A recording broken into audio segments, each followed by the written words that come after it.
Hi, everyone. Welcome to the podcast. I'm Manuela Marcheggiani. Welcome to Confessions of a Cosmetic Chemist. This is the podcast where we talk about skincare. We talk about health and beauty. We talk about formulations. I'm a cosmetic chemist with over 35 years experience in skincare and formulation and manufacturing. I struggled with horrific skin, so I know a thing or two about the skin, especially as it changes and as we go through different stages of aging. So I'm just hoping that with this podcast, we can share and talk about different things about the skin and about health and beauty and just my experiences as a cosmetic chemist in the industry and a mom and a mother and a wife and a girlfriend and a scientist. So today we're going to talk about the skin barrier. I've got some notes that I want to go over. So we're going to talk about the skin barrier and the importance of the skin barrier. So what is the skin barrier? We talk about the skin all the time.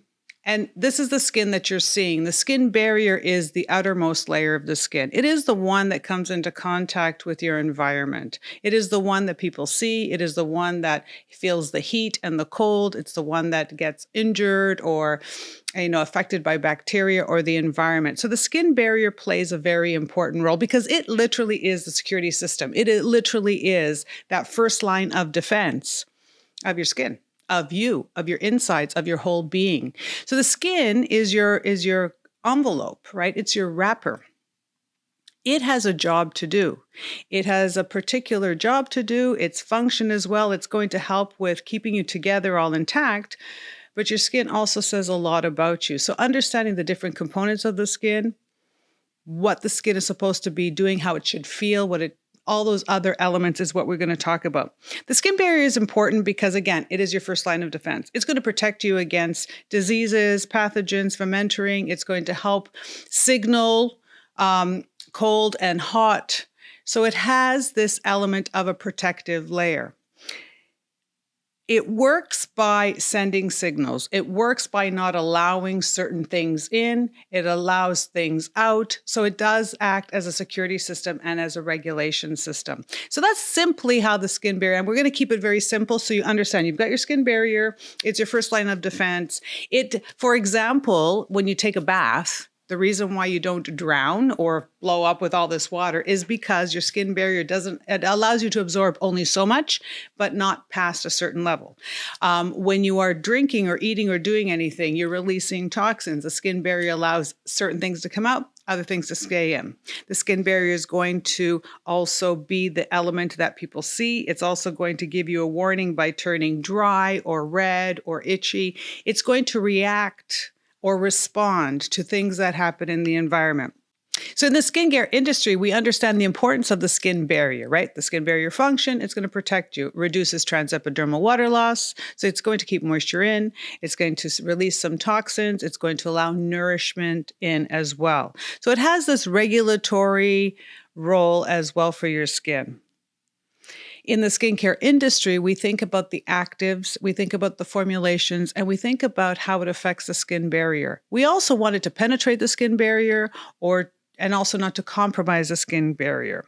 So the role of actives in skincare are just that. You're going to have certain actives. For example, if I want to put vitamin C on your skin, I can do vitamin C in a couple of ways. I could put vitamin C topically on your skin, so directly adding a vitamin C ingredient on your skin with a low pH. The skin barrier will be affected by that low pH. It might have an adverse reaction to it if the pH is too harsh, right? And that is warning you that this ingredient may not be good for you or that it's going to cause a certain reaction.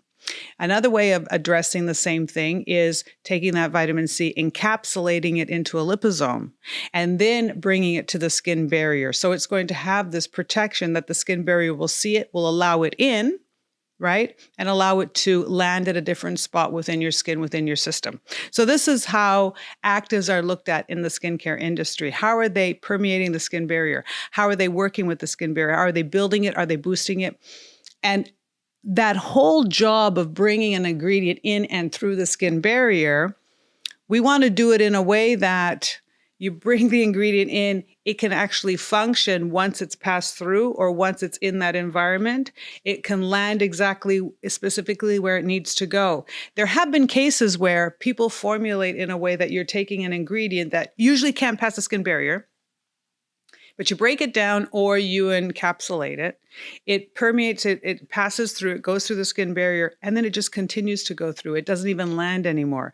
So how we formulate is going to be important because you've got to pass that barrier, but then you also have to make sure that it is going to land where you need it to go. So choosing the right ingredients, that's on the formulation side. So when we are choosing ingredients for your skin, we're looking at the ingredients that won't tear down the skin barrier. We create formulations that are balanced. We create formulations that are nuanced or encapsulated. So we're able to take some harsh ingredients, but play with the pH or play with certain encapsulation to help allow the product to go through without affecting the skin barrier in a negative way. So when you're choosing your skincare ingredients, this is why we talk about the skin barrier function. We talk about things that are sensitive to your skin or don't allow reaction onto your skin or harsh on your skin. Things that really help with the skin barrier are going to be the lipids. There's ceramides, there's sphingolipids and fats that are very good for the skin barrier because you want a bit of that occlusive barrier. We talk a lot about people who have compromised skin barrier, and we advise them to use either a Vaseline, a petrolatum jelly, or to use something like a medicated zinc oxide. And this is because this allows that skin barrier to rebuild itself. And remember, the skin barrier is also the environment or the landscape for which the microbiome lives. The microbiome, which is the good and bad bacteria, that living layer of the skin. So the skin barrier holds and hosts the microbiome. So when you're utilizing skincare, we think about we want to protect the skin barrier. We don't want to compromise it. When you compromise the skin barrier, you open your skin up to a lot of vulnerabilities, but at the same time, it's going to house the microbiome, and the microbiome needs to be in balance. So there's a few things that we're playing with in formulation when we're putting our formulas together. So the common ingredients that we look for are going to be ceramides, essential fatty acids, hyaluronates, glycerin is very good. We're going to also talk about, like, for menopausal skin, where you have even more compromised skin barrier, we go into the genistein and the isoflavones, these essential fatty acids that are really going to be a complex, a cholesterol complex, very good for the skin barrier. So the skin barrier requires a fat element. When you think about it, when you think about oil and water, you want to have this oil component because the oil doesn't dry out. It's going to hold the moisture in. Your skin barrier needs to have this balance between that oil and water component and hold the cells together at a certain way in a certain environment so it stays healthy and robust. Things that can cause damage to the skin barrier, of course, you're going to have harsh chemicals. So you can have a harsh chemical. You can have an acid that's going to burn the skin, maybe dissolves through the skin barrier. The retinols, the tretinoins, you're going to have beta-hydroxy acids, the salicylic acid. These are azelaic acid. Those tend to be a little bit harsher. Anything that is sensitizing the skin. The sun will damage the skin barrier. People will use baking soda or vinegar or lime juice or lemon juice or some of these weird kind of homemade recipes. They also damage the skin barrier. The skin barrier is tough to a certain extent, but it can damage very easily. What I find very interesting, and this is something that I learned a long time ago with formulations and why it's important to have a combination of formulations, serums as well as creams, is that if you have formulas that are very water-based all the time, a lot of water in your formulas actually compromise the skin barrier. And I know that sounds really weird because you're going to think, okay, well, you're telling me to use serums and I use 3 or 4 serums and then I put a cream on. But this is why you need that cream as well. You need that balance. So you want the serum to bring in the active to go through that skin barrier and get to where you want it to go. But then you can't just have that water component sit on your skin. It seems to have it's not quite a dilution, but it seems to have a weakening effect to the skin barrier. So there are many things that can damage the skin barrier. So it's always about the balance and moderation in your skin barrier. Signs that your skin barrier is damaged, you're going to feel it. Your skin talks, your skin speaks. It's going to respond in certain ways. So the skin barrier, you'll have irritation, allergy, you can have breakout, you can have flaky skin, very sensitive skin, dry skin. Anything that is not normal, healthy skin usually leads to some alteration and some compromise of the skin barrier. Common skin barrier issues is that your skin is very reactive. So you're going to find that your skin, like my skin when I was very young, and I had very bad skin. So people think, okay, you're great, you're young, your hormones are very active, and your skin is your body is making all of the sebum and oils, and you notice that you've got the bacteria in your skin and you have breakout. Skin barrier issue is that the skin barrier is not able to manage this oil and manage the bacteria. So you want to be able to use something on your skin to help with the management of the bacteria and the oil. A lot of times you'll use things that are going to be very drying, very neutralizing to that. And then your skin barrier also reacts to that sensitivity of the overload. Or you'll see skin barrier issues like, reactivity and sensitivity to the retinoids or the retinol. And this is really interesting because there is a new retinoid out there called Retinart. And we've been looking at this a little bit.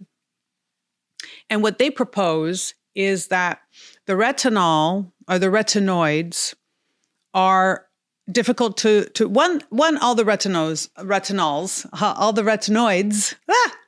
all the retinoids are difficult to formulate with because they are antioxidants. And when you put them in formulations, you have to make sure that you have the right pH and the right kind of shear and the right temperature.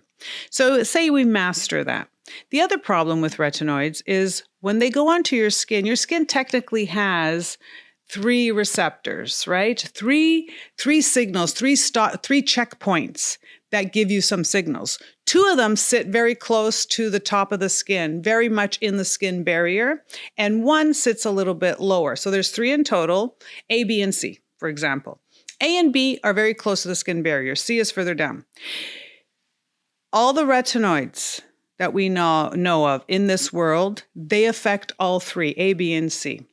This is why we say when you start to use your retinoids, you go slow, you go low dose and you go slow, because those 2 receptors that sit close to the top, they get turned on very quickly and they say, danger, danger, warning. They're telling you this information while you're putting the retinoid on because the skin barrier is acting in a way of defending you and your skin and the environment. So when you go low dose and slow, you don't use it every day, you're basically training those receptors not to be so reactive, and they're building up some resistance, right? Well, there's a new retinoid, a Retinart, that actually is formulated in such a way or created in such a way that it goes through that skin barrier and doesn't trigger it at all. And that's very interesting because it doesn't trigger it. You're able to utilize it very easily on your skin, and then it goes down and it works at the different layer where it has to work. So these are skin barrier issues. Like this is really some of the issues that we have as formulators, some of the issues that you will have as with your skin when your skin is reacting. Knowing that its relationship to certain ingredients and the job of the skin barrier to make you aware of what's going on with your skin and to also induce a need. Like it's telling you, I need something different. And this is why the skin barrier does. So when you have acne, you've got a skin barrier that is not able to manage the sebum and the bacteria. When you have eczema or you have rosacea, you also here have either cells that are turning over very quickly in a skin barrier that cannot regulate the exfoliation, or manage, again, something with the microbiome, especially with something like rosacea, where many times it's thought to be a bacterial aggression, such as mange or some kind of Demodex, that could be living within that skin barrier. So balancing the skin barrier is very interesting. So treating the skin barrier with the right skincare formulations is important. Being gentle and being mindful of your skin is important when you want to have good skin, calm skin. I think the main goal for everybody, always for me as a cosmetic chemist, is you want uneventful skin. You want skin that is not misbehaving. You want skin that's not irritating or causing some kind of reaction in a negative way. You want it to look good. You want it to look clean. You want it to look even. You want it to have some strength and smoothness and, the durability that it should have. Your skin barrier plays a big role in that, but making sure that environment around the skin barrier is managed is what good skincare does. is what good formulations do. And they don't have to be expensive and they don't have to be complicated. It's just understanding that this is why when your skin is reacting to something, it's the skin barrier giving you a warning. It's basically saying this is too harsh, or it's not enough, or I'm hungry, or I'm thirsty. And this is how the skin speaks in a lot of ways, through the skin barrier, through the reactions. And when you have skin that is content, it's not going to say anything. It's just going to glow. It's just going to be. The environment affects the skin barrier a lot. So first of all, you're going to have the sun.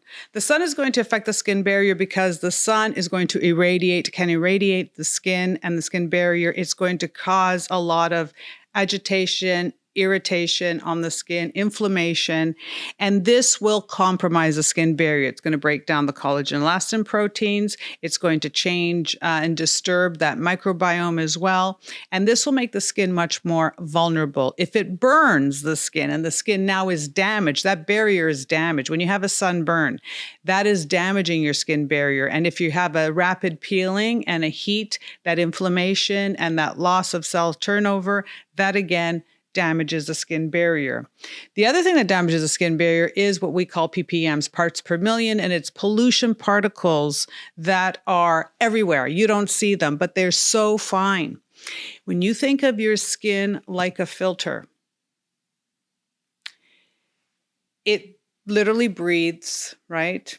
It's going to bring into it a lot of these particles, and they can get stuck in different levels and different parts in the pores and the follicles on the skin in different layers, and it can clog in a very invisible way the skin and the skin barrier. And this leads to irritation and inflammation. So pollution, that's why there's a lot of ingredients that are out there that they talk about. So you've got the sunscreens that they basically want to help protect your barrier and help protect you from the damage of the UV. But there are also other ingredients that go out there and they say for environmental stressors, and they mean outside of a UV problem. They're talking about the ppm, the parts per million, these particles that are so fine that lodge into your skin. And this is why makeup is really important in this equation, because when you're using a lot of makeup, or if you don't take your makeup off properly, the particles within the makeup are also going to lodge within the skin deep down. And these little tiny, now you might say, well, it's not really much. I put makeup on and I kind of rinse it off, or 1 or 2 days I don't sleep with it. That's going to be okay, truly, in the long run. What's not okay is when you get to these fine particles, and they get lodged within the skin and the skin barrier and the pores, and they don't get released. They get stuck there. What we have seen is a lot of inflammation and irritation build around it. And this is where you end up with rashy skin, very temperamental skin, a lot of fine little bumps on your skin, sensitivities that are building up. Right? It is because of these parts per million particles that are so fine that get stuck in there. This is why it's really important to have a routine in your skincare that is a hygiene routine for the cleansing, an exfoliating routine for the removing the top layers, but then even a deeper exfoliation, such as a retinoid or a matrixyl collagen peptide, that allows for a more thorough, deeper release of things that could be lodged within your skin and then ultimately affect that skin barrier and the overall texture of your skin. So the skin barrier, it seems to be like all of a sudden, wow, we're just talking about skin, and now we have this big whole world that we didn't know about. But truly, as a cosmetic chemist or in formulation, this is what we do. We look at these elements and we try to create formulations that are easy to use, easy to understand, but actually have a very important role in the health and function of your skin. This is why picking good formulations and good ingredients and having a routine, even a small routine, a simple routine, a cleansing and protecting routine, that is going to speak volumes and do volumes for your current condition of your skin, but also the future condition of your skin as well. Tips for maintaining a healthy skin barrier: proper cleansing. You want to clean your skin properly. So you're going to clean your skin, gentle skincare cleansing. You do not need fancy ingredients in your cleanser. It needs to clean the skin, not strip the acid mantle. So you want to have a little bit of an acidic pH, right? If you find that your cleanser is over-processing your skin and drying your skin out, that's not the cleanser for you. If you find that your skin is breaking out constantly from using certain actives, those are not the actives for you. So the idea is get a gentle cleanser, usually one that's very neutral. Follow it up if you have to, if you've got very sensitive skin, with something like a hypochlorous acid that is maintaining and helping the microbiome of the skin. And then follow that up with a hydration system, a moisturizer system that's protective and nourishing, something with a ceramide, something with a hyaluronate.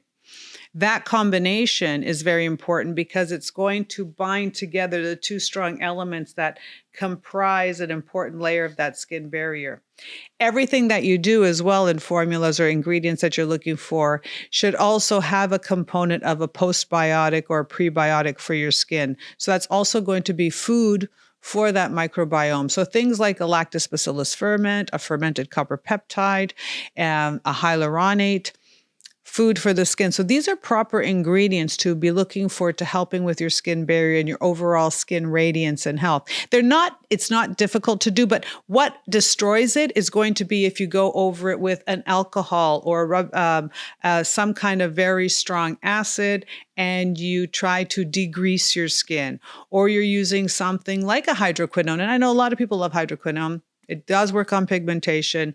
Some people end up with reverse pigmentation after a while using it, or using an azelaic acid or retinoid. These things do affect the skin barrier. This is why, if and when you're using them, you want to use them in a very deliberate, routine way to maximize the benefits, minimize the damage to your skin barrier, right? Because your skin barrier is what's going to keep everything groovy in your skin. Other things that you could keep in mind for your skin barrier. So you got the proper cleansing, you want the right hydration. Hydration is about water, not oil. So you want the right hydration, like a hyaluronate, like a glycerin that's going to bring in as a humectant, like an ectoin, an extremophile as an osmotic regulator. These things are very important for hydration. This is going to give that water balance and the structural integrity which the skin barrier requires. And that's its job. Its job is to create a barrier to reduce transepidermal water loss, to keep the moisture in so you don't get the dehydration. This is why we like the ectoin so much, or the extremophiles, because they are skin barrier support. They're skin barrier moderators. Their skin barrier system comes in, and it's going to help with protecting against UV irradiation, but also protecting with the right type of hydration in different environments, the hot, the heat, the cold, indoor, outdoor, medications that you're taking, diets that you're on, stress that you're having. All of these factors affect how the skin works and what the skin will need and how the skin responds to certain things you're doing. So your skincare ingredients should be thoughtful for protecting your skin barrier. This is the area we come from. UV protection is also very important because, again, you don't want to have that UV irradiation on that skin barrier to mitigate the burning and the damage, and just destroying the DNA, because that can also happen with prolonged assault from the environment. It actually can change structurally those cells. And once those cells change, it starts to have a different pathway. And that different pathway creates further damage as it grows, because you have to remember the skin is also alive. It's a self-renewing wrapper. And it starts down a path. And when you are using either ingredients or abusing it in a way that it's altered its DNA, you've changed its course. And many times it's hard to course correct. This is why taking preventative steps helps in a lot of ways of protecting your overall skin barrier and the health and integrity of your skin. Finally, in skincare, we have found, and these are the emerging technologies, is the food for the microbiome, the food for the skin barrier, helping to reestablish a healthy environment. We talk about the environment all the time. Right now, we're talking about the planet. We talk about that it's getting hotter. We're talking about that we have to look at the pollutants and our consumption and everything that we're doing. That is on a very macro level, right? That's worldwide. But on a very micro level, we have our microbiome, our skin barrier. And very similarly, what is happening in the environment is also affecting us as humans. We're probably going through different temperatures and eating different foods, and that's affecting our microbiome. That's affecting our skin barrier. So the technologies in skincare now are very much formulating in a way to enrich and protect the microbiome. Because as you enrich and protect the microbiome, you're enriching and protecting your skin barrier. And your skin is going to then perform better and look better in the long run. There are new and novel technologies of treating acne or eczema or rosacea with skin barrier enhancing and microbiome balancing ingredients. So it's actually taking it differently away than how we used to do things. So we're looking at different ways. At Isomers, we've always believed in the pH of the skin. We understood its importance. And the more you look at the skin barrier, that pH, that level of pH on the skin is ultimately important and responsible for maintaining the health and integrity of the skin. So the healthier and more whole your skin barrier, the healthier your skin. The healthier its job. It's able, it's like having a house, with old windows and no weather stripping around your doors. It's losing heat and it's allowing cold to get in. Or in the, summertime, all the cold air is getting out. So it's not sealing it in properly. Your skin barrier has this role. And so some skincare ingredients and some habits that we have can break the barrier, break these seals, and then there's others that enrich it. The ones that are breaking it are going to be the acids and the harsh things, and you will see it. You will see how your skin is responding, how it's reacting, and the ones that are allowing it to be in its optimal state, you'll also see it, but it'll be uneventful because your skin will be calm, it'll be clear, it'll be smooth, it'll be well hydrated, it'll feel right. I hope you've enjoyed this little discussion on the skin barrier and its function. I look forward to your questions and comments. If you have, I always think it's really important to engage in conversation.